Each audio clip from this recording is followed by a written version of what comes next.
ឥឡូវយើងមកដល់លើភ្នំភ្នំបងនេះហើយនៅលើនេះគឺមានលឹងមួយដ៏ធំបងប្អូនឃើញគេមកផ្សងច្រើនមិនដឹងថាគេផ្សងចង់ឲ្យយ៉ាងម៉េចទេប៉ុន្តែតំណាងលឹងដ៏ធំមួយដែលដួលនៅទីនេះហើយគេបានគុំឡើងវិញព្រោះវាបាក់បែក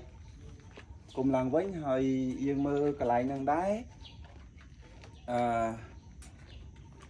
គឺមានកន្លែងដូចជាយោនីមួយនៅតំណាងយោនីមួយលឹងមួយនៅទីនេះប្រហែលជាពីមុនលឹងគឺនៅក្នុងនឹងប៉ុន្តែដួលទៅក៏បាក់បែកក៏គេលើកយកមកថែរក្សាខាងលើវិញអញ្ចឹងហ្នឹងហើយសិតតែរឿងពីដើមបងប្អូនដឹងបងប្អូនអាចជួយសម្រាយផងព្រោះខ្ញុំក៏មិនដឹងដែរគឺឡើងមកឃើញអញ្ចឹងខ្ញុំនិយាយអញ្ចឹង